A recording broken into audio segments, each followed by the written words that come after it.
Boa noite, meninas. Tudo bem? Hoje a gente vai ter uma live super interessante sobre mastopexia com próteses lisas. Só tô esperando o Dr. Christian entrar aqui. Lembrando que vocês podem enviar as perguntas de vocês pelos comentários ou pela caixinha de perguntas, onde tem uma interrogação ali para quem quiser um pouco de descrição. Dr. Carlos Manfrim. Boa noite, Sirli, tudo bem? Oi, Dr. Christian. Olá, Mari, tudo jóia? Como é que vai? Boa noite.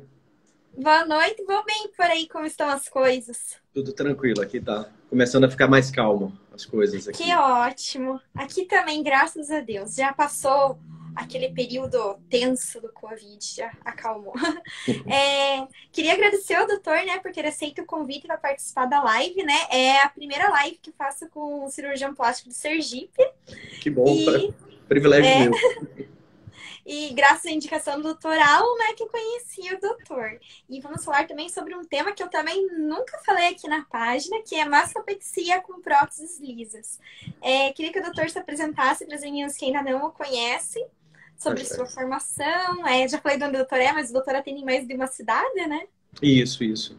Bem, veja, eu sou cirurgião plástico, formado pelo serviço do professor Pitangui, lá no Rio de Janeiro. Tá? Sou membro da Sociedade de Cirurgia Plástica, membro titular, membro internacional da Sociedade Americana de Cirurgia Plástica, membro da Associação dos Ex-Alunos e eu sou speaker da Galderma. A gente tem uma boa relação também com a empresa de prótese, né, que eu mais uso, no caso, a Motiva, e a gente acaba tendo bastante discussão sobre esse tema, porque eu fui um dos que começou a usar essa prótese logo que ela chegou e acabou tendo um pouco de discussão sobre o uso da prótese, como utilizar, e ficou um pouquinho, no início ficou um pouquinho conturbado, mas assim, até o dia desse a gente teve uma live com os experts falando sobre exatamente isso, que vários pontos no Brasil começaram a usar esse tipo de prótese, né, a prótese lisa, né, ela não textura, mas é considerada lisa, e a gente foi... Engraçado que no Paraná, São Paulo, Rio, vários núcleos foram aparecendo, cada um com sua expertise, né? Cada um com seu costume de usar, não essa prótese, mas outras, e foi fazendo adequações. E hoje a gente está vivendo um momento que virou o boom, né? Então, eu comecei o Dual Plane mais ou menos em 2015, não com a prótese lisa, né? Mas com as próteses texturizadas. E em alguns casos a gente acabava precisando adequar a técnica, né? Então foi evoluindo e foi paralelamente com os colegas. A gente no nosso núcleo aqui, né, em Sergipe, lá em Salvador também, onde eu atendo, tem um consultório. Então a gente começou a fazer isso.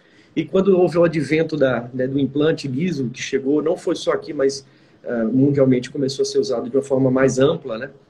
A gente acabou tendo uma curva, né, de aprendizado e uma nova adequação, porque as pessoas acham que é só trocar a prótese em si, e não é só isso. Quando a gente troca a prótese, a gente troca a técnica, a gente tem que trocar muitas coisas. Então, houve um período que ficou um pouco difícil, assim, o entendimento, mas agora a gente já vê no seu próprio perfil, que eu acho maravilhoso. Parabéns para você. Obrigada. Traz muita lucidez nesse mundo hoje, né, do Instagram, que virou, né, uma febre e é fundamental. E ver uma pessoa como você faz um trabalho tão legal, de uma forma correta, justa, procurando, né, se informar, isso, parabéns para você. A gente que agradece. Muito obrigada, doutor. Fico super lisonjeada com tantos elogios. Eu vou começar com as perguntas. Eu acho que a primeira pergunta é: por que a prótese lisa? Por que a prótese nanotexturizada na mastopexia em dual plane? O ideal, assim, a gente pensar no início antes da prótese lisa, né? Então, assim, eu vou lhe dizer a minha experiência, que a gente tem discutido muito hoje em alguns grupos, né? Em relação à prótese lisa, por quê? A questão não é a prótese lisa em si, a questão é a técnica cirúrgica, tá? Então, alguns casos que eu vejo até no seu perfil aí da cirurgia plástica, que alguns casos a gente via que, mesmo com próteses texturizadas ou poliuretano, o resultado não era duradouro. Próteses com volumes maiores, e a gente não tinha aquele resultado. E no meu caso, especificamente, eu estou falando por mim, tá? Eu ficava um pouco frustrado com alguns resultados. A gente botava prótese, não tinha um período muito longo. Então, eu fui adequando de 2015, eu tenho uma formação em poliuretano, depois eu migrei para texturizada, e sentia que em alguns casos, principalmente pacientes com pele muito fina, tecido, né, mamário muito fino também, de qualidade ruim, com pouca glândula. Realmente esses tecidos, eles tinham uma tendência de queda mais precoce, mais rápida. Então, como solucionar isso? E eu sempre participo de congressos, tanto aqui no Brasil como fora. Sempre a gente tem uma vantagem lá da escola, do Pitegui, que a gente tem um grupo de cirurgiões amigos que a gente pode discutir, evoluir junto. Isso é muito legal. Tá? Eu tive o prazer de ter vários grandes amigos que são grandes cirurgiões hoje no Brasil e lá fora. Então, a gente discute muito isso. Então, essa necessidade foi que trouxe a adequação do dual plane. Por quê? Porque o dual plane, na verdade, é o quê? Você colocar a prótese embaixo do músculo, tendo os benefícios do músculo, porém sem as complicações que abaixo do músculo ocorrem, né? Que é aquela prótese que fica muito alta, que ela não desce. Tem uma coisa muito interessante que é a dissociação entre a mama e a prótese. Porque quando você coloca a prótese, eu até trouxe aqui só um moldezinho para vocês entenderem, tá? Quando coloca a prótese, a mama mais a prótese, você joga dois conteúdos para a pele suportar. Tira a pele, fica esticadinho, mas lembra que a pele ela tem a capacidade de estender. Então, o peso faz com que ela caia. Então, se a paciente tem uma pele muito flácida e um tecido mamário muito flácido, muito gorduroso, é difícil uma prótese dessa não ceder. A gente pensa assim, numa paciente super jovem, bonita, 18 anos com mama grande, ela não vai durar para a vida toda, né? Ela tem um período. Então, por que isso não ocorreria também quando a gente tira a pele? A gente sabe que a pele é elástica, ela é rápida, ela tem uma elasticidade rápida. A gente vê a gravidez, né? A mama, a barriga estica em 9 meses. Imagine você colocar uma prótese. Então, nessa evolução de buscar uma técnica que tentasse adequar essa coisa do submuscular mais né, esse suporte, aí a gente foi evoluindo, no caso, foi buscando essa técnica do dual plane, que ela tem uma vantagem dela deixar a prótese um pouco mais estável, um pouco mais fixa, porém ela cede um pouquinho, que é o que eu quero, a gente busca um pouco mais de naturalidade e um pouco mais de queda. Então a dual plane, na minha concepção, ela consegue unir os dois mundos, o mundo do subglandular e o mundo do submuscular, pegando o positivo de cada um. E aí, nesse meio do caminho, eu sempre usava, né, prótese texturizada, acabou que chegou essas próteses lisas, né, e também foi exatamente na época que teve aquela questão do câncer, aquelas coisas que ficaram se discutindo. Então, acabei usando, gostei, acho interessantíssimo para a técnica dual plane, porque essa prótese lisa, ela escorrega fácil. Então, a gente tem alguns relatos que ela tem, né, ela não faz aderência. Por um lado, é bom, porque se ela escorrega e ela está dentro de um compartimento bem apertadinho, bem fechadinho, que é entre o músculo e a glândula, ela tem uma tendência de fixação e uma leve queda que é interessante para ter resultados bons e naturais.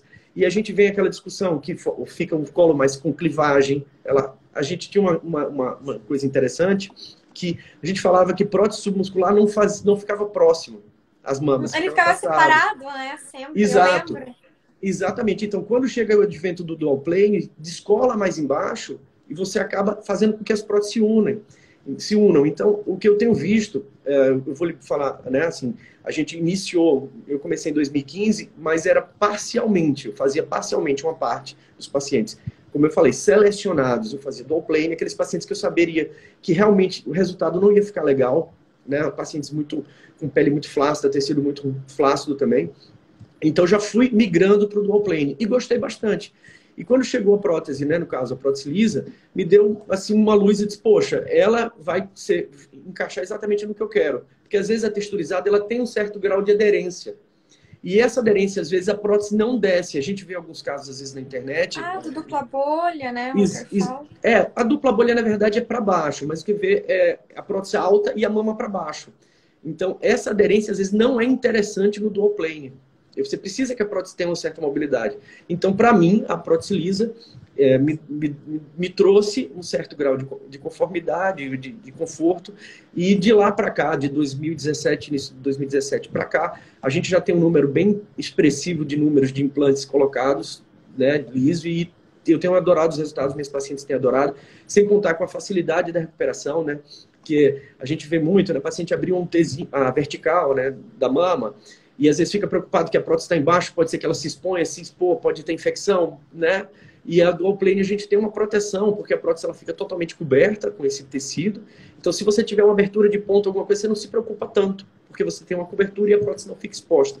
Então, eu acho um grande, assim, na minha avaliação, eu tenho cada vez mais usado e tem indicado para minhas pacientes. E como falei, a gente já tem hoje um número bem expressivo de pacientes com dual plane em mastopexia, em mamoplastia redutora com prótese, que era também um grande tabu, sabe? Fazer redução de mama e botar prótese era a mesma coisa de resultados não tão bons, porque a gente sabe que é uma mama redutora, mama muito grande, muita pele, e às vezes se colocava prótese e ela cedia. Então eu escutei muito sempre, cheguei a fazer isso, fazia a primeira redução de mama para depois esperar, porque os resultados não eram bons. E hoje com o dual plane a gente consegue ter estabilidade da prótese, porque fica nessa loja, né, nesse espaço entre o músculo e a glândula, e a gente monta a mama em cima desse bloco. E a prótese ela não tem muita mobilidade, isso é muito interessante. Então a gente, assim, estou falando não para todos os pacientes, mas pacientes às vezes que já têm filhos, não vão mais amamentar, a gente esvazia um pouco mais essa mama, deixa ela com a quantidade de tecido um pouco menor. Então se eu tenho menos tecido, eu tenho menos queda, né? E boto a prótese em dual plane, porque ela tem muita estabilidade, porque o dual plane faz isso, deixa a prótese muito estável. Então isso é muito interessante. E aí, nesses casos, eu acho que virou minha rotina de 2018 para cá, virou uma rotina, praticamente vou completar já 3 anos fazendo isso, então eu estou muito satisfeito e gosto. Agora, obviamente, as outras técnicas não podem ser esquecidas. Tem resultados bons em todas. Eu acho que o que eu queria deixar mais importante, a mensagem hoje, é que eu vejo muitas vezes, principalmente lá no seu perfil, que eu acho ótimo, as discussões, né? Então, parece que uma técnica é boa, a outra é boa. Não existe, eu falo sempre para as minhas pacientes, não existe a técnica boa, existe a melhor técnica para você, para cada paciente, cada característica. Não é só pôr uma prótese e tirar a pele, né? A gente tem vários pontos, a distância entre, né, a clavícula e o sulco, a qualidade da pele, a qualidade dos tecidos profundos, a qualidade de tudo. Então é uma avaliação muito mais complexa. Formatos do tórax também, a idade... Exatamente, é muito mais complexo. Então não é só um fato de botar uma mama muito marcada, nem uma mama muito volumosa, porque a gente tem que lembrar que quando a gente altera nosso corpo, ele não é só nesse momento, não dá para trocar de roupa, né? Então a gente sempre vai evoluir, né? E esses tecidos eles vão sofrer com o tempo. Então é muito comum, às vezes eu vejo o paciente chega no meu consultório e faz, eu não quero uma vertical, não quero ter, acaba botando prótese maior, só que fica lindo no primeiro ano. No segundo ano, essa mama esticou, cedeu, e aí a gente tem mais tecido para tirar, a cicatriz fica maior, tem que reduzir. Então tem que ter muito cuidado quando se escolhe. Lembrar que não é só para hoje, é para sempre, né? Uhum. E a estética brasileira, né? A mulher brasileira, ela é mais exigente, né? Às vezes ela não quer nem um milímetro de pele para baixo, né? Exatamente. Nos Estados Unidos, até elas não se importam com os seios maiores e com essa ptose, né? Agora aqui no Brasil, nossa, eu postei esses dias um resultado de uma americana e as meninas não gostaram. Ai, tá caído, tinha que fazer uma masto, sabe? Elas preferem a cicatriz com o peito em cima, num tamanho razoável, do que uma mama grande e com aquela ptose. A gente até comenta nos congressos fora, né? Principalmente nos congressos americanos, né? Que é o que a gente acaba indo mais, que os resultados que eles apresentam como os bons resultados, se a gente tivesse nosso consultório estava falido. Então, o que a gente leva para o congresso geralmente são os melhores resultados que a gente tem. Se eles apresentam aquilo e aquilo, né, não estou dizendo que é ruim, mas é o grau de exigência de cada paciente, né, de cada grupo, né, de cada mercado. Né? Existem mercados e mercados. Então, o brasileiro realmente, principalmente na cirurgia, né, corporal, é um grau de exigência que às vezes até fica fora um pouquinho da normalidade, né? Sim. Às vezes elas postam os resultados que tá perfeito, mas perfeito mesmo, eu olho, tá perfeito. E elas continuam reclamando, mas daí elas verem que algumas meninas estão elogiando, aí elas já voltam, não vou mais brigar com o meu médico, porque eu vi que tem um monte de elogios sobre minhas mamas. Exato, e não pode ser como vocês mesmos, eu vejo lá as discussões, é super interessante. E tem pessoas realmente que ajudam umas às outras. Você está fazendo um auxílio, você está ajudando todo mundo fazendo esse link. E é importante ver que não existe só um lado, não é aquela mama gigante com colo alto, e que aquilo, que é uma coisa que eu sempre comento com os colegas, assim, a gente vê muita foto de antes e depois, sabe que não é permitido, né? E eu sempre pergunto, é engraçado, ninguém mostra um antes e depois de 1 ano, 2 anos, né? Todo mundo só mostra antes e depois imediato. Né? A gente sabe que não é a mesma coisa. Então, não é um fato só de publicar o antes e depois. Todo mundo tem resultados bons. Mas eu acho principalmente que o antes e depois, às vezes, ele leva a uma falsa impressão que aquilo é um resultado definitivo, né? Uhum. Esses tempos eu postei de uma menina que ela tinha há 12 anos a prótese e o seio dela, ele não ficou, ele era uma prótese pequena. Ele ficou um seio natural, nem parece que é silicone, continua lindo mesmo após 12 anos, mas não são todas, né? E se fosse uma prótese maior, quem sabe ela precisaria de uma máscara Sim, sim, ou teria um waterfall, não sei, alguma coisa assim, né? exatamente. Exatamente.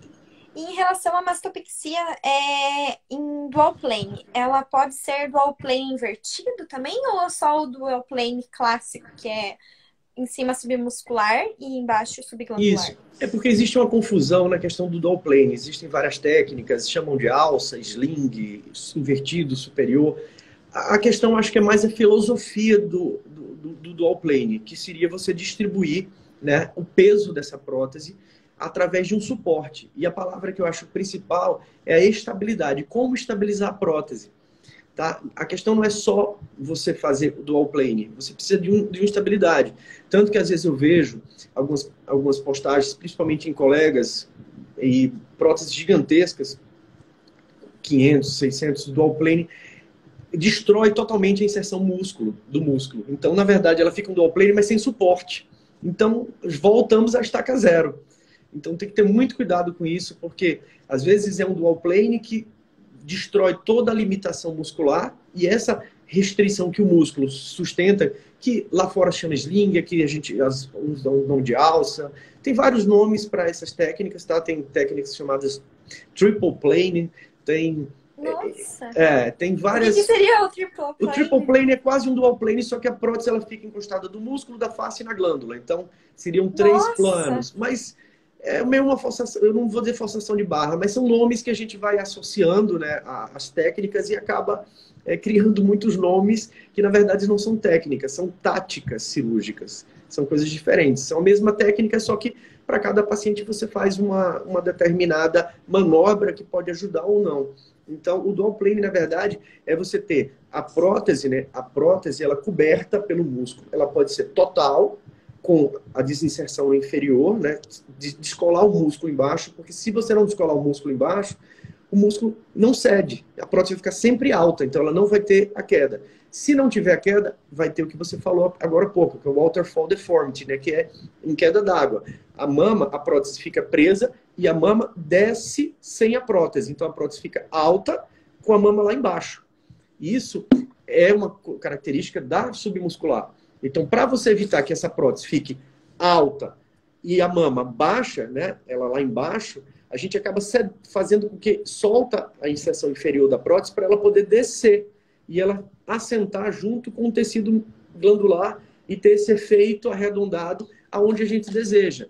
A mama, óbvio que a gente sabe que não existe perfeição, mas a gente busca a perfeição. E a perfeição seria a distribuição da mama, tendo uma parte do conteúdo em cima, 45%, e uma parte embaixo, 55%. Isso não quer dizer que não fique com colo. Fica sim, é só questão da distribuição.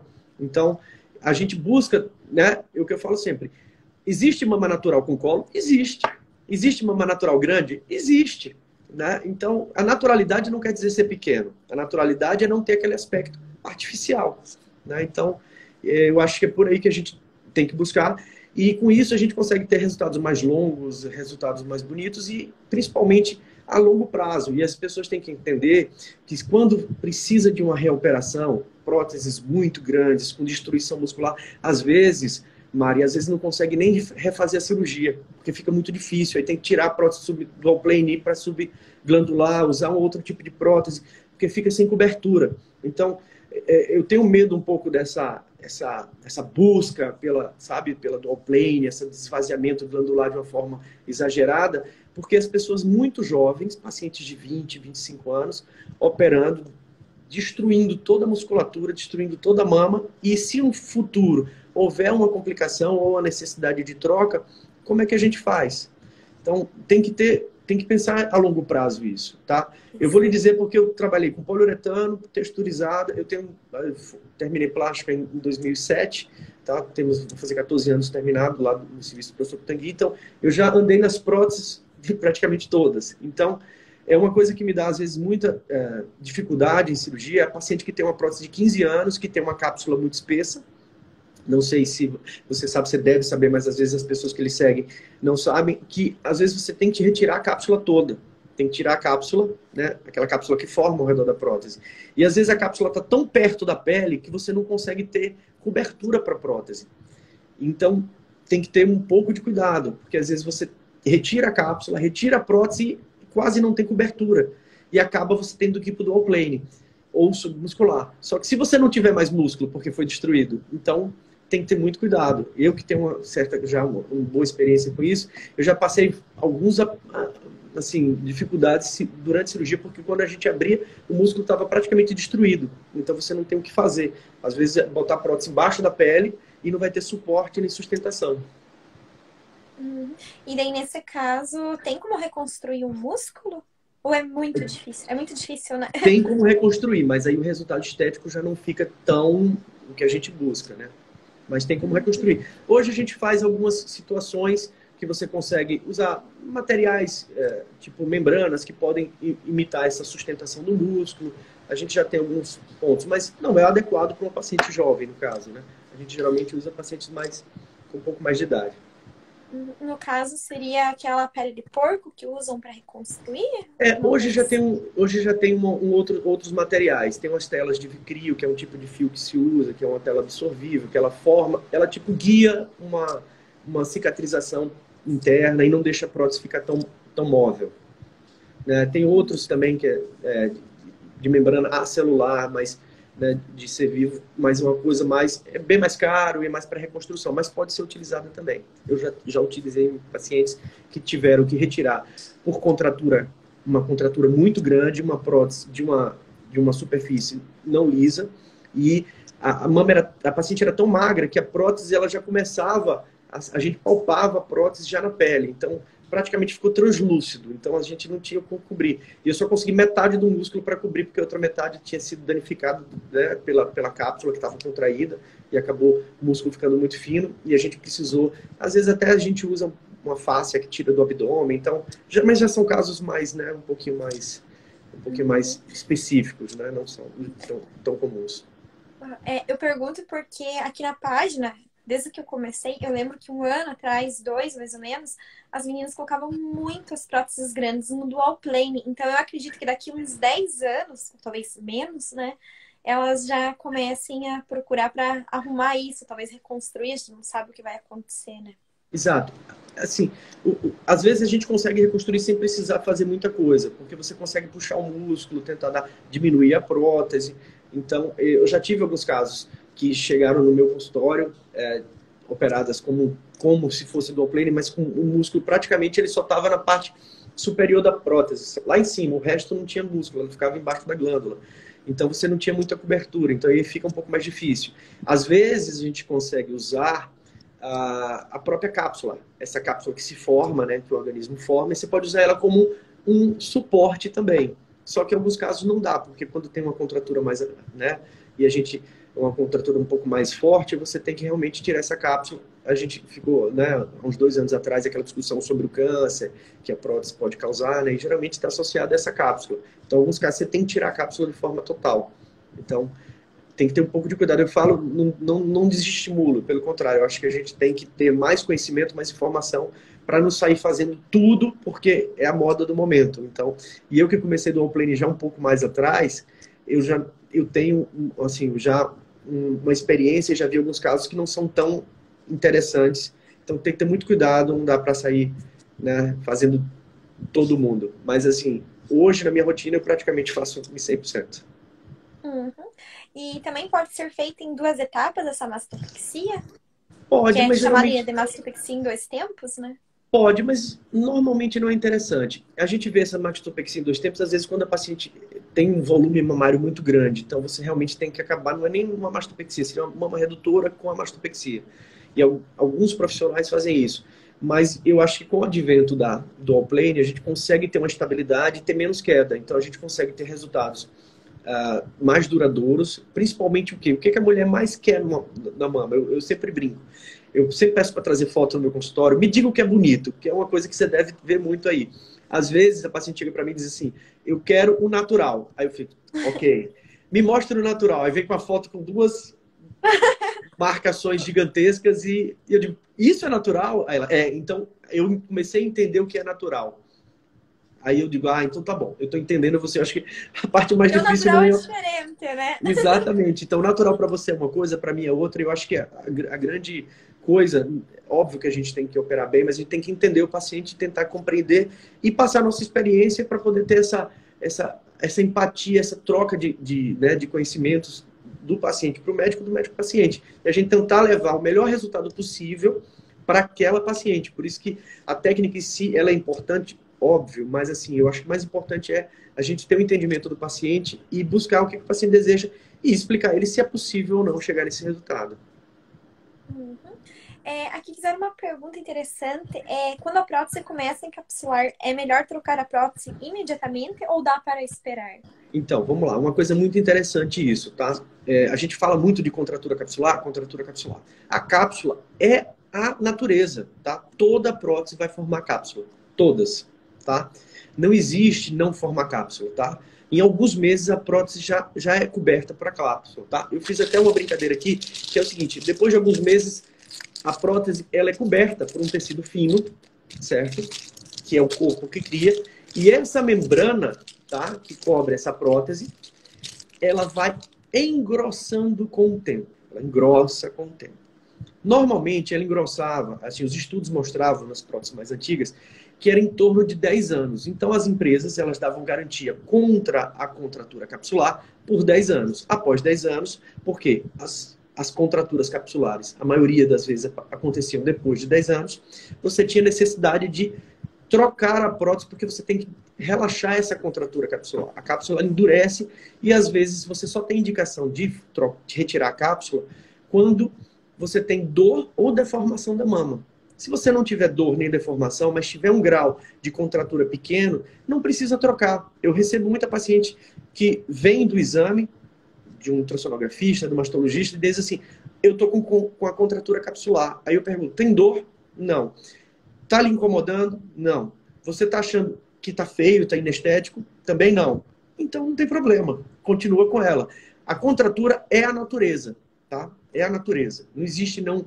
Ela um dia vai existir. Pode ser que faça com 10 anos, pode ser que faça com 25 anos, com 30 anos. A maioria é após 10 anos. Então, isso, a contratura, ela não é maléfica. Ela faz parte do processo, né? Não é é de reação do corpo à prótese. Isso é natural. Uhum. E no caso, assim, a paciente, ela pode usar a mesma prótese para fazer a mastopexia? Vamos supor que ela já tem essa prótese lisa, né, embaixo da mama, no dual plane, e depois, uns 2, 3 anos, sofreu uma queda. Ela pode usar essa mesma prótese, só retirar Sim, a pele? sim, sim, é possível. Porque em alguns casos, principalmente assim, em dual plane, já aconteceu comigo, tá? Eu tive uma paciente em 2008 que depois de um ano ela engravidou. Em 2018 ela engravidou. E uma coisa que me chamou muita atenção, eu até na época fotografei, filmei a cirurgia toda e mandei até para a própria empresa. Porque depois de 2 anos ela teve filho e veio com 6 meses após, né, a gestação, o parto, ela veio me procurar para fazer uma suspensão. E a cápsula estava tão fina, que me surpreendeu. Tipo assim, e não precisou nem abrir a cápsula, só fez tirar mais tecido, a pele né, que a mama desenvolveu, e fiz a mastopexia, porque ela nem entrou em contato com o meio externo.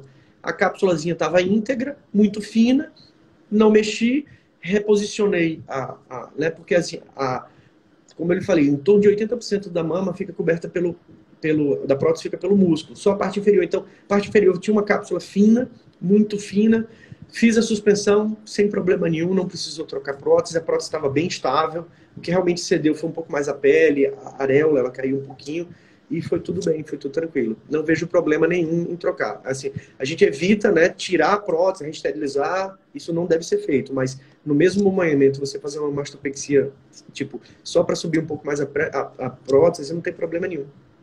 Uhum. E no caso, eu vejo que muitas pacientes reclamam dessas próteses nossa, me enrolei agora. Nanotexturizadas, as lisas, que elas acabam rodando. O que que acontece? Qual que é o erro que acontece?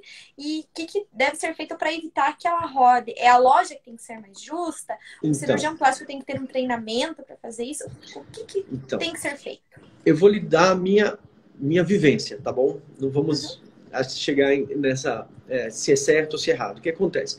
A gente viveu uma era, né, desde que a prótese foi lançada até hoje, a gente sempre teve texturas. As texturas, elas tendem a aderir, formar cápsulas espessas e ficarem grudadas.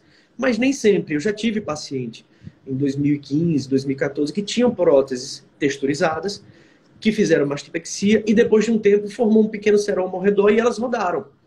Então, às vezes me deixava um pouco incomodado, porque eu fiz uma loja apertadinha, deixei tudo certinho e com o tempo a própria tensão, né, dos tecidos acaba formando uma loja, um espaço maior e acaba girando um pouquinho.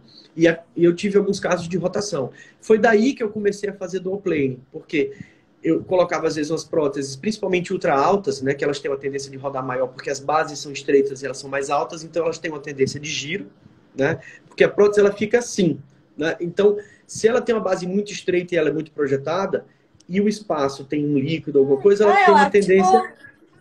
Exato, ela gira. É que nem ela o gira. funil, né? O funil é mais fino. Pronto, você acertou. O funil a gente bota soro e lá dentro do funil geralmente tem ácido hialurônico para poder deslizar. Então ela desliza e ela gira. Mas não é só a prótese lisa, é a prótese texturizada também.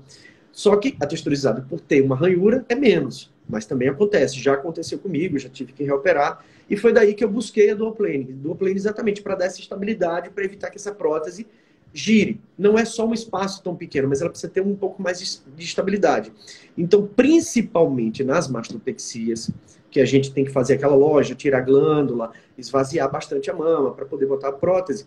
Às vezes a gente faz uma loja maior, dá uns pontos, mas aquilo não sustenta. Porque lembre que quando você opera, o tecido vai inchar, você tem expansão dos tecidos por causa do edema, dos estágios, acumula líquido, então ali pode realmente ter uma expansão do espaço.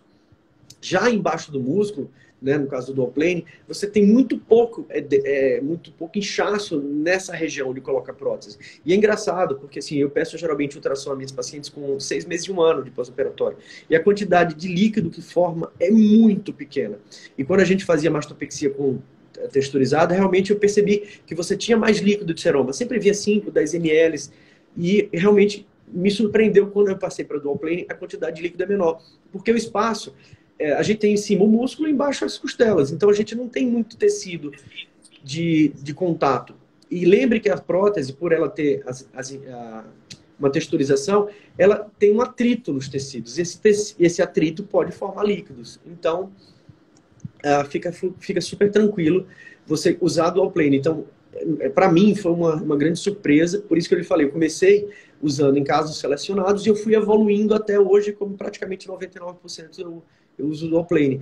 Então, a prótese texturizada, a prótese lisa, quando eu peguei ela pela primeira vez na minha mão, eu disse, a prótese tem que ser uma loja pequena, apertada, e não pode ser ultra alta, nem um espaço muito grande, que é o contrário da poliuretano. Poliuretano, você precisa fazer uma loja um pouco maior para ela poder ter um espaço de se acomodar. Já a lisa, não. A texturizada já é intermediária. Então, vendo isso, alguns casos, primariamente, eu pus embaixo da glândula, mas embaixo da face, na verdade, subfacial. Depois eu passei já para dual plane. Então, desde 2018 para cá, todas, tanto a só colocação primária quanto a mastopexia, eu tenho optado por dual plane. Por quê? Porque a prótese é lisa, então ela vai ter um movimento mais fácil. Então, a gente teve uma aula aqui em Sergipe com o pessoal da Motiva e veio um colega de Santa Catarina, o Evandro, e ele lá, eu cá, e a gente tem a mesma ideia, tanto que a gente fala, para mastopexia não dá para botar próteses muito grandes. Por quê? Porque o músculo ele é limitado o tamanho. Então, se eu coloco uma prótese muito grande, eu posso até botar dual plane, mas eu vou destruir toda a fixação muscular. Então ela acaba sendo dual plane, mas sem sustentação, sem estabilidade. Aí é o problema, porque a prótese lateraliza, ela tem uma tendência de descer, ela acaba subindo. Então você fica com o espaço, né, que vai ficar a loja muito grande. Então tem que ter cuidado. Estou falando isso, a experiência é minha, tá? Eu sei que tem colegas que colocam próteses bastante grandes e cada um tem sua experiência e seu jeito de operar e seus contatos. Uns gostam de um resultado mais de um jeito, outros de outro, e as pacientes acabam se direcionando para cada profissional, né? Uhum. E em relação ao pós-operatório, a paciente pode fazer drenagem, taping, ou não pode movimentar muito essa prótese, porque a loja dela tem que estar justinha, no caso. Então, mas a duoplane, assim, você já deve ter ouvido falar, né, Fast Track Recovery, né, que é uma Uhum. técnica que não é tão recente, né, uma técnica que é descrita lá nos Estados Unidos há muito tempo atrás, e ela ganhou muita força com um colega que dá curso, é muito bacana, eu acho que foi, assim, uma grande sacada, tá, eu acho muito legal, e o duoplane é exatamente isso, você deixa a prótese estável, você tem pouca movimentação da prótese.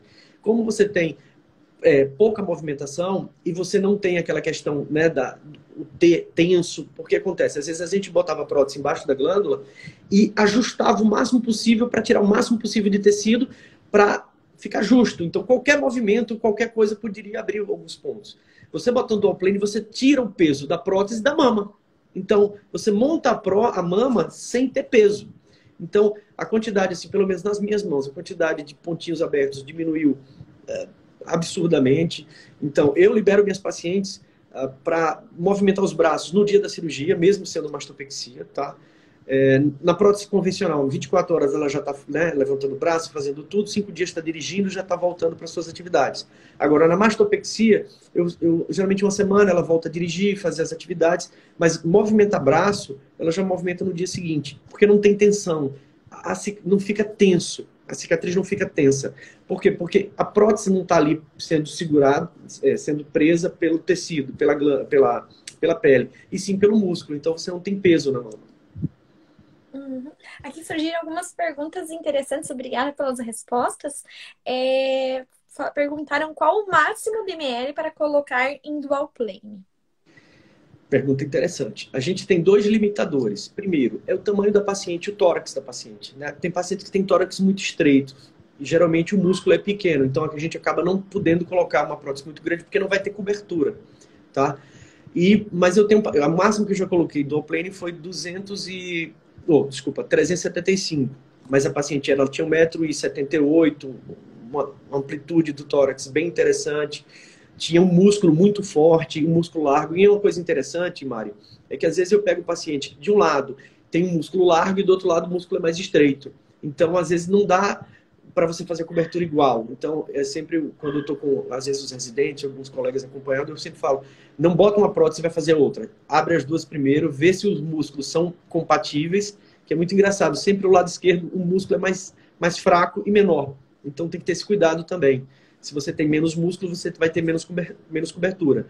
Eu geralmente libero drenagem linfática, não vejo problema nenhum. Agora, é uma drenagem que tem que ser um pouco mais leve, né? Não dá para fazer até porque se Mais você delicada. se mobilizar muito a prótese, ela pode subir, né? Porque ela aumenta o espaço. Mas eu geralmente libero drenagem com 48 horas. E vale lembrar, né, que a drenagem ela tem que ser delicada em todos os aspectos. Se a drenagem está doendo, não é drenagem. Tem algo de Exatamente. errado. Perfeito. Eu tenho uma amicíssima, queridíssima, a Mariane, você deve conhecer a Mariane Altomari, né? Então, Ah, sim, eu já fiz live com ela. Inteligentíssima, melhor do Brasil. Do mundo, exatamente. talvez. Eu conheço, a gente a conhece, é amiga nossa, amiga do Alan e tal. E exatamente isso, a gente, às vezes, eu me lembro lá, quando eu era residente, às vezes a gente acompanhava os pacientes pós-operatórios. Exatamente isso. Você fazer uma drenagem pós-operatória e você sair sentindo mais dor, não tem sentido. Dor significa que está lesionando os tecidos. Então, a dor é um sinal que não está alguma coisa legal. Então, né, não tem muito sentido. Então, eu vejo às vezes a paciente chegar, eu fui fazer uma drenagem, não aguentei. Então, tem alguma coisa errada. Uhum. Obrigada, doutor. Aqui perguntaram se a técnica dual plane, a incisão tem que ser obrigatoriamente pelo sulco mamário. Veja, pergunta interessante. Você pode fazer dual plane tanto pelo sulco, pela axila ou pela areola, tá? A diferença é que se você fizer pela areola, você vai atravessar toda a mama até chegar no músculo. Então você acaba lesionando mais a mama.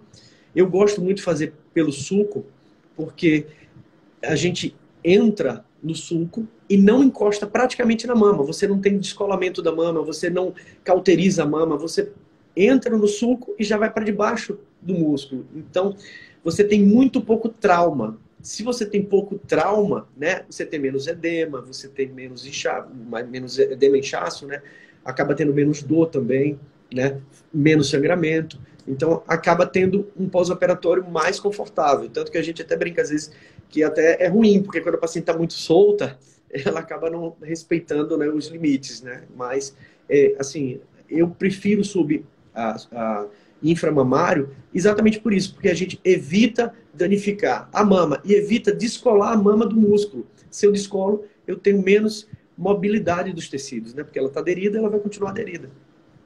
Uhum. Eu, em 2014, eu coloquei a minha prótese e ela é dual plane. Só que na época não se falava em dual plane, né? Era submuscular. E daí eu estranhei porque eu não senti nada de dor, nada. Todo mundo reclamava de dor e eu não senti nada. Tanto que no dia, no pós-operatório, que eu tava no hospital ainda, eu levei o meu notebook que eu queria trabalhar. E daí as enfermeiras viram eu levantando da cama, pegando meu notebook e levando pra cama. Elas começaram a gritar comigo, meu Deus, a tua prótese vai deslocar, o médico vai matar a gente porque você levantou da cama. E eu nem sabia. Daí, hoje que eu vejo, né, que falam sobre o dual plane, que a recuperação é tranquila, essa também da recuperação em 24 horas, que o Dr. Thiago faz, né, que dá o curso. Então, daí eu vejo. Então, realmente era o dual plane, porque não teve dor e eu tava faceirinha já no pós. Exatamente, exatamente. É muito bom.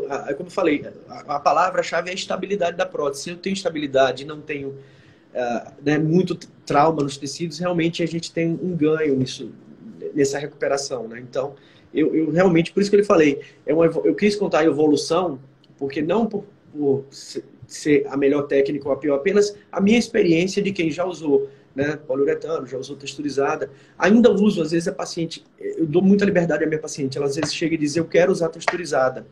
Não tem problema, a gente vai fazer texturizada, eu converso, explico tudo que a gente está conversando aqui, e a partir daí a paciente, ela opta ou não, eu deixo sempre à vontade, tá? E eu acho mais importante, volto a dizer, bacana, que é a gente não escolhe a técnica, a gente tem que ver o que é melhor para o paciente, né? Então, a técnica é importante. Eu tenho, você falou do Thiago, a escola, né? De todos da escola lá do professor Pitangui, né? Então, a gente fala, tem um amicíssimo também, doutor Nakamura, que é da rinoplastia, né? Que a gente também faz. já fiz live com ele, muito querido. Exato, então, a gente discute muito isso. A questão não é fazer preservador ou não preservador, ou dual plane ou não dual plane. A questão é que o cirurgião ele tem que ter o máximo possível de ferramentas, que são as técnicas cirúrgicas, para oferecer o melhor para o paciente. Eu acho que para quando chegar alguns casos que sejam mais difíceis ou menos, a gente ter um portfólio, né, uma gama de técnicas possíveis e você tem que tentar dominar o máximo possível. Não vou dizer que você vai ser melhor em tudo, mas você tem que tentar pelo menos ter o máximo possível de conhecimento, né, de troca de experiência, de tudo isso para poder oferecer o melhor para o paciente. Então, acho que é por aí que a gente tem que ir. E não essa discussão se é melhor.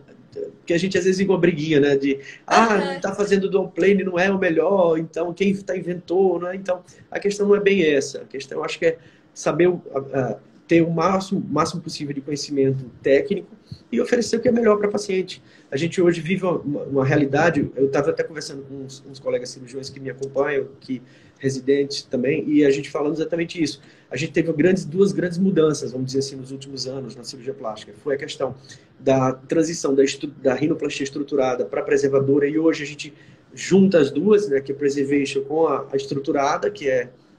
A gente faz muita rinoplastia, então acabo cada vez melhor, os resultados eles ficam melhores e mais naturais, com a recuperação melhor. Mesma coisa do dual plane. Ela entrou como uma alternativa e hoje ela virou uma realidade praticamente diária. A gente faz bastante mama, então acaba sendo uma coisa muito boa a gente ter essa técnica no portfólio. Como eu falei, hoje eu praticamente só faço dual plane, mas é questão de preferência mesmo. Obrigada. Aqui surgiram mais perguntas, tem muitas perguntas, aliás. Perguntaram assim se é verdade que no método submuscular, no caso do dual plane, é mais difícil de ter contratura capsular. Sim, na verdade isso até é histórico, tá, Mari? As primeiras próteses em paciente com câncer de mama se fazia submuscular, prótese lisa mesmo, não textura lisa. Se botava lisa submuscular nos Estados Unidos. Por que só submuscular? Porque dava mais contratura. E a lisa pura dava muita contratura. Então você botava submuscular, não que não houvesse contratura. Existia contratura, mas é menos perceptível. Porque o que é a contratura capsular quando está no grau maior? Lembra que eu falei que a contratura faz com que a prótese ela fique deformada. E às vezes causa dor. Se você tem um músculo grosso e espesso em cima, dificilmente ele vai se torcer, porque a cápsula não vai conseguir torcer ele. Então, lá atrás, 1960, 70, quando se usavam, né, as próteses para reconstrução, já se usava lisa submuscular. Então, a gente está, né, voltando, obviamente não é lisa 100%, como era antes, hoje é uma nanotextura. É classificado como lisa, mas ela é uma nanotextura. Uhum. Perguntaram aqui na caixinha, é uma pergunta engraçada, diferente. Perguntaram se não corre risco do chip apitar no aeroporto. Não, que o chip é de cobre, ele não... o chip, eu vou dar um exemplo bem simples, o chip é o material do DIU de cobre. Então, se a mulher também tiver um DIU, ela passaria no aeroporto, não tem problema. A única questão que tem que assim, lembrar bem, eu falo muito para minhas pacientes, é que o chip, quando for fazer uma ressonância magnética com um grau de energia um pouco maior, eu não vou tecer assim, especificamente o que, mas tem que avisar que tem um chip, porque às vezes dá artefato.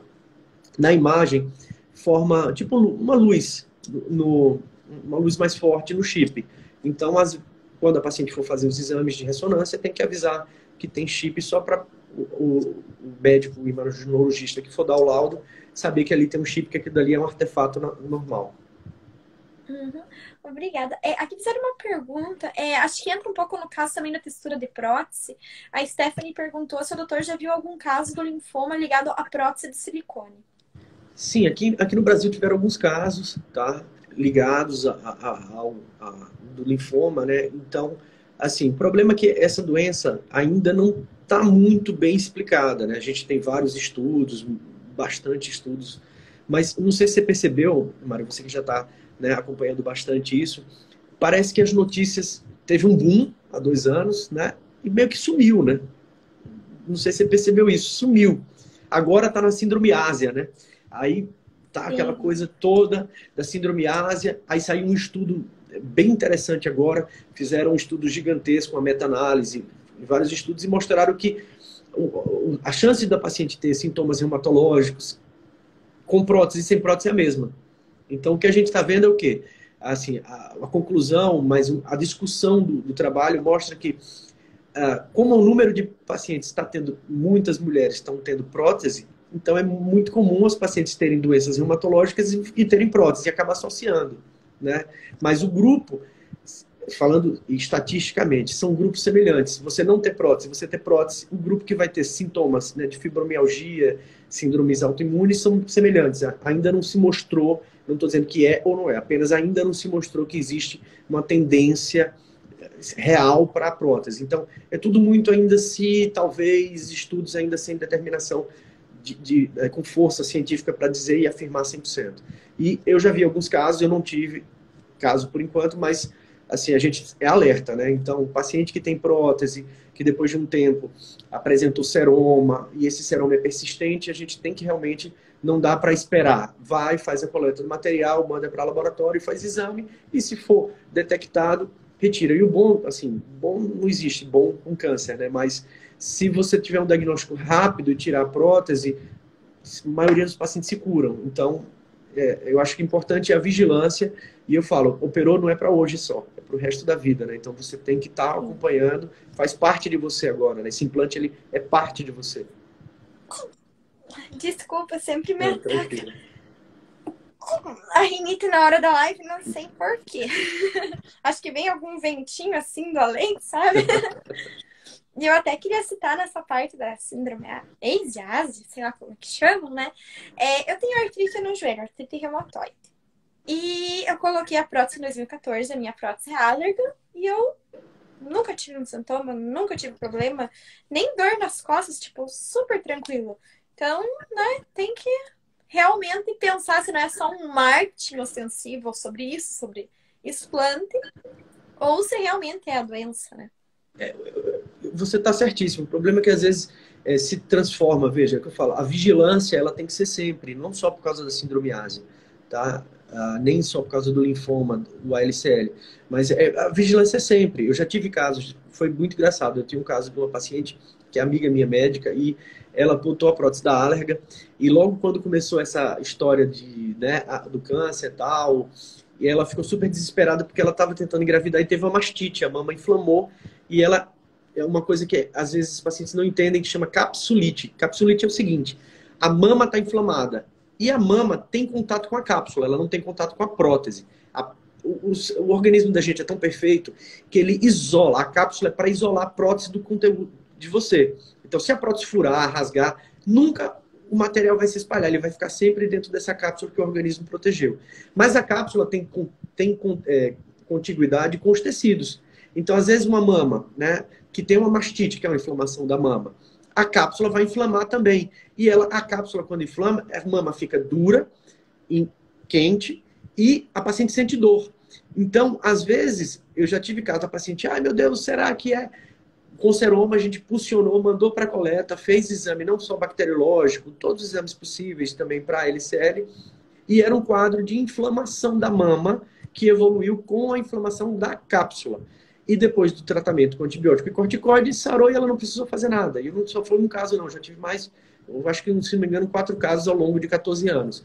Então é uma coisa que eu já tinha visto na residência com o professor Pitangui, ele já tinha mencionado isso, e eu achei isso super interessante. E assim, esse alarde todo, às vezes a gente cria mais o dano é maior pelo medo do que você tentar um segmento, confiar no seu médico, né? Você está acompanhando com um médico legal, escolher um médico legal que seja membro, um cirurgião plástico, membro da sociedade, que não tem, né? Que você já conheça o trabalho desse profissional, converse bastante com o paciente. Graças a Deus a gente tem hoje perfis como o seu, que já esclarece bastante, esse paciente já chega dando aula, né? Então, isso é super interessante. Discuta com o seu médico, né? Então, discuta. Você tem que ser acompanhada por um bom tempo, não é só colocar a prótese e ir embora. Você vai ter que fazer o acompanhamento. E eu falo sempre, volte para fazer a revisão. Volte com 1 ano, com 2, para saber se está tudo bem. Não fique, porque saiu uma notícia de desplante, saiu qualquer outra notícia. Então, eu acho que buscar um bom profissional em qualquer área, principalmente na área da cirurgia plástica, a gente, às vezes, acaba banalizando muito a cirurgia plástica, né? Então, ela não é tão simples como se fala, né? Uhum. E hoje em dia ninguém é leigo mais, né? A informação está nas nossas mãos, então não tem por que se assustar, se amedrontar. E daqui uns dias eu vou fazer uma live com a Camarota também, ela vai falar sobre a síndrome. Ótimo. Acho que vai ser bem interessante. Sim, sim, com certeza. E quanto mais informações vocês tiverem, e eu acho que você está fazendo um papel muito legal, é fazendo esse link entre nós, né, profissionais, e a população de forma geral. Isso é muito bacana, porque acaba sendo uma coisa mais... A gente vê hoje todo mundo faz live, todo mundo faz tudo, mas às vezes falta esse contato mais próximo, né? Alguém que tente quebrar um pouco essa aura do cirurgião, né? Então, nem lá, né, aquela coisa que vira brincadeira, também nem uma coisa muito séria, muito pragmática, muito fechadinha, né? Obrigada. Perguntaram, é bem interessante essa pergunta. A dual plane, não lembro se a minha foi essa, na mastopexia. Caso não foi, me prejudicaria? Não, de jeito nenhum. É como falei, vai depender muito. A técnica em si, ela é importante, óbvio, mas é mais importante a melhor indicação. Tem paciente que às vezes tem uma pele muito firme, resistente, com a glândula firme. Se você colocar uma prótese subglandular, ela vai ter um resultado bom também. Esse caso, eu brinco assim, tem pacientes que vai ficar bom de qualquer jeito, porque são casos bons. O que desafia não são os casos bons. O que desafia são aqueles casos que a gente sabe. Às vezes, paciente bariátrica, que tem uma pele muito flácida por causa da desnutrição que ocorre depois, né? A gente vê muito caso disso. Aí quer botar uma mama grande, a pele não suporta, aí a mama cai. Eu recebo muito no meu consultório paciente que às vezes vem operada recentemente, resultados até legais, mas com pitose rápida. Tipo, 1 ano a mama já deu uma queda e fez um grau de pitose 2, 3. E a gente sempre conversa isso. Vamos botar uma prótese menor, vamos passar para o dual plane, vamos tirar um pouco mais de tecido, vamos tentar chegar num consenso.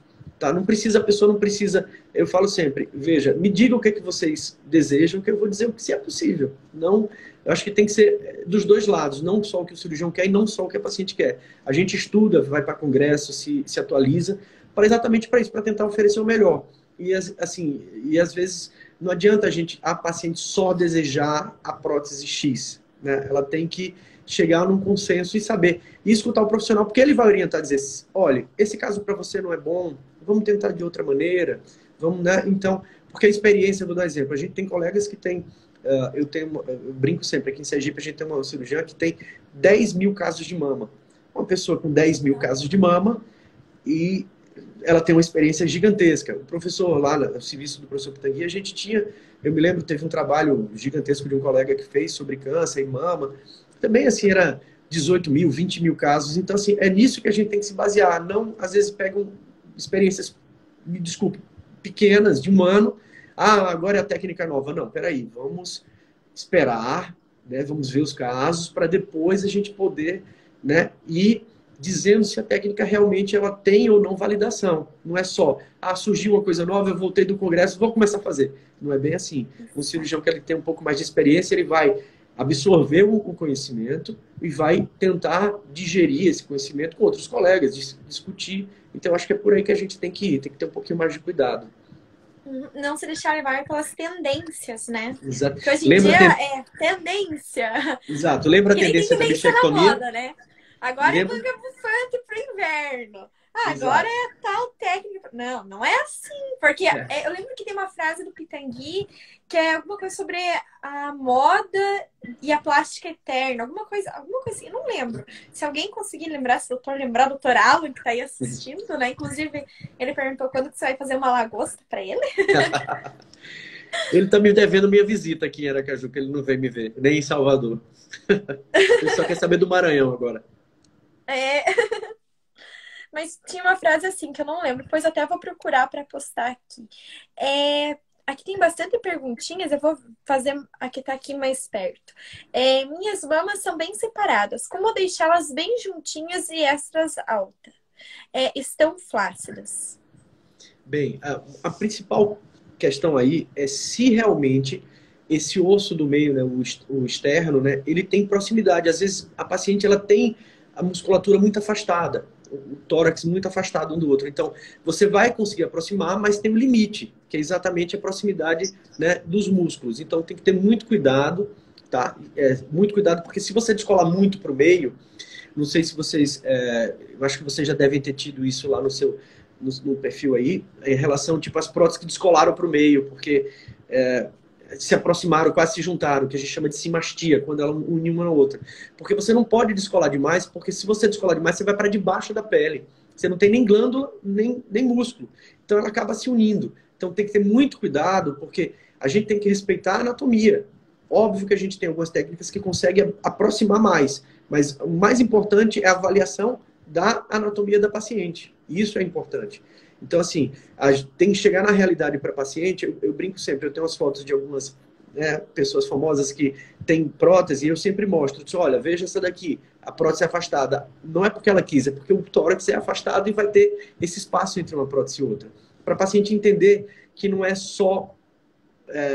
dá para fazer de qualquer jeito, né? Então, a gente brinca, não dá para colocar ali o que você tem que ter porque é mais bonito. É porque, às vezes, é o que dá.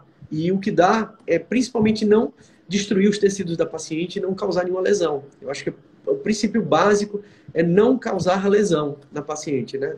Fazer o máximo possível por ela, sem causar um problema maior. Uhum. Doutor, tá passando o tempinho de 1 hora. Tem problema de a gente continuar? O meu tá tranquilo, você que manda. Então tá bom. Então tá bom.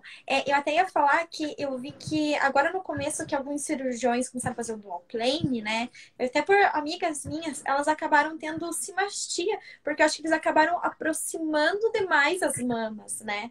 Nessa tendência das mamas tão juntas. Tem que ter esse limite que o doutor falou, né? Exato. Na verdade, isso. Na verdade que o músculo, quando a gente vai fazer o dual plane, a técnica descrita pelo Tebetz, existem, como eu falei antes, 3 tipos. E você não pode descolar a musculatura muito, porque se você descolar o músculo, você vai para debaixo da pele aqui no centro. Então, se você descolar, a mama vai unir. Então, existe um limite técnico para isso.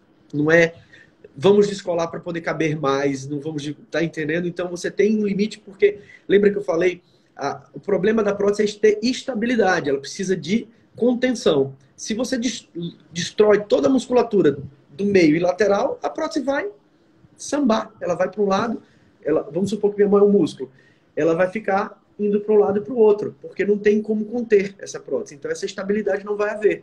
Então, por isso que eu falei que, assim, eu discuto muito com, principalmente os colegas que fazem dual plane, a gente o limite do tamanho do implante. Por quê? Porque se ele for muito grande, muito largo, ele vai descolar para as laterais e para o meio. Vai causar simastia, vai causar aquela lateralidade da mama, que vai para a axila, aquelas mamas saindo para a axila.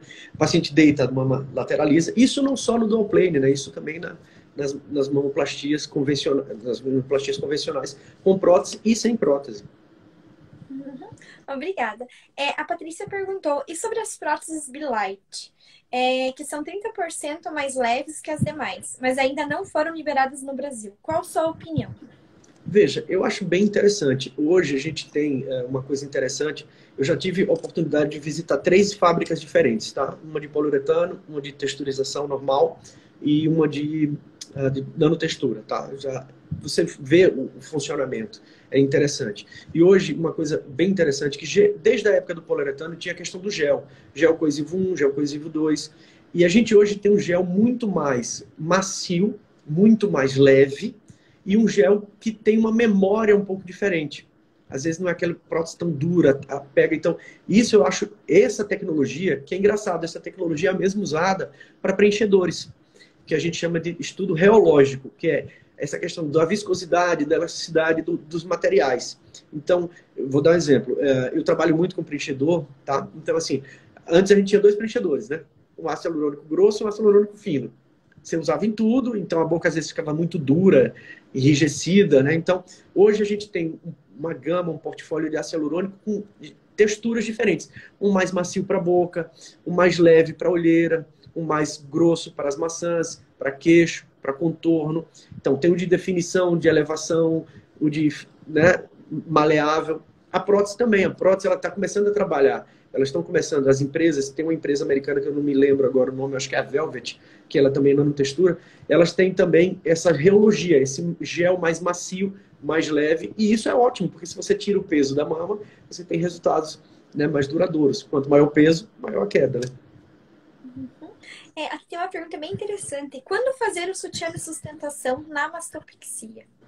Veja, a questão da estabilidade é exatamente esse sutiã, tá? A gente vê muito falando do sutiã interno, né, da alça. Na verdade, quando você descola o sulco mamário, você tem que refazer esse sulco mamário. Aí, dependendo da técnica dual plane que você escolher, às vezes é necessário refazer o sulco ou não. A técnica que eu uso, a gente faz o dual plane acessando por cima, em cima do músculo e descolando de cima para baixo. Então, a gente não descola a parte inferior do sulco. Então, eu não preciso refazer. Mas se você quem faz a dual plane abrindo a musculatura por baixo, você desinsere todas aquelas ligações dos tecidos com o sulco mamário. Então, se você descola, a tendência é que a prótese desça. Então, você tem que fazer a nova, né, a gente fala nova reinserção do sulco. E aí é onde vem os termos, né, internal bra, né, o sutiã interno. Isso, e engraçado que esses termos eles surgiram nas reconstruções de mama. Quando fazia a reconstrução de mama, porque na reconstrução você destrói, né, tem que tirar muito tecido, e às vezes acaba tirando esse tecido, o sulco mamário, essa gordura, e você acaba tendo que refazer o sulco e fazendo essas contenções com os fios, às vezes fios ancorados. Lá nos Estados Unidos o pessoal usava um fio chamado Quill, eu já cheguei a usar ele aqui, já trouxe, mas com a técnica, dependendo, lembra que eu falei da questão da estabilidade, da contenção, se você tiver isso, é natural não precisar fazer o internal bra, e você tem a alça lateral, que é o sling, né? E em alguns casos você faz o que chama alça, né, muscular, ela é para ela dar essa estabilidade e sustentação, porque a alça muscular é o quê? É a lateralização da mama. Então, quando você põe a mama, a alça lateral, você não descola para a prótese ficar presa, ela não roda para a lateral. Então, ela não consegue avançar porque o músculo contém. Por isso que é importante. Lembra que eu falei da questão da prótese, que não pode ser muito grande? Porque se ela for muito grande, você tem que descolar todo o músculo inferior. Se você descola todo o músculo inferior, você não vai conseguir fazer a alça, porque você vai destruir a alça lateral, que na verdade você tem que preservar. E essa alça lateral, na dual plane tipo 1, que é a técnica, você sempre preserva. Por isso que você não precisa fazer a alça lateral, porque ela já é preservada. Uhum. Obrigada. Perguntaram se a mastopexia com dual plane interfere na amamentação. Veja, toda vez que você destrói a mama para fazer suspensão, você acaba danificando um pouco os canalículos, né, da mama. Então pode ser que prejudique sim, mas depender da quantidade de tecido que foi retirado. Não tanto a do plane em si, e sim a quantidade de tecido que é necessário para fazer a suspensão. Obrigada. Perguntaram aqui também se pode deixar as mamas juntinhas com a gordura do próprio corpo na mastopexia. Sim, a pergunta é interessantíssima. É muito comum, às vezes, principalmente pacientes que têm um tórax muito magro, a gente deixa a prótese muito próxima, porém fica faltando um pouco de tecido de revestimento. Eu brinco sempre com meus pacientes. A prótese, se ela ficar coberta por um tecido muito fino, você vai ver a transição da prótese para o tórax. Se você tem um tecido mais grosso, um edredom, você vê menos essa diferenciação. Então, o que é que faz? A gente fala muito em cirurgia híbrida hoje, né? Você complementar a cirurgia da prótese com gordura. Então, é muito comum você... Lembra que eu falei que aqui, às vezes, tem pouco tecido? Então, você, nessa região mais central, você pode preencher com gordura para poder ter uma transição mais marcada, porém, sem tanta marcação. Sem tanta degrau, né? Às vezes, aquele degrau de marcação da prótese que fica parecendo que foi colado ali, realmente não fica tão harmônico e tão estético. Então a gordura ela entra muito bem para dar aumento essa transição entre a prótese e o tórax e dar volume também para o colo. Eu gosto muito de fazer, a gente faz bastante. Uhum. Doutor, acabaram as perguntas. Não sei se o doutor gostaria de falar mais alguma coisa sobre a mastopexia com prótese lisa em plane, que não foi falado. Não, acho que a gente passou bastante coisa, bastante coisa. Eu lhe agradeço mais uma vez pelo convite e eu estou à disposição para o que você precisar. E que tiver alguma dúvida, alguma seguidora sua quiser também, pode mandar para o meu Instagram que a gente responde. Imagina, doutor, obrigada você pela participação na live, né? Porque eu achei que foi uma live muito rica de informações, bem interessante. Muito Obrigada obrigado também a às você. meninas que participaram da live, todo mundo que acompanhou. A live vai ficar salva no perfil e eu também vou colocar no YouTube, porque tem tanta live aqui na página hoje que não é mais fácil você encontrar ali pelo nome do cirurgião, né? E no Instagram não tem da parte de pesquisa igual do YouTube. Então, depois que vocês quiserem ver, é só digitar lá no YouTube o nome do Dr. Christian e o meu, e daí aparece a live certinho. É isso, boa noite, obrigada novamente, Dr. Muito obrigado a Christian. vocês, obrigado por todos. Tchau, boa noite. Tchau, tchau.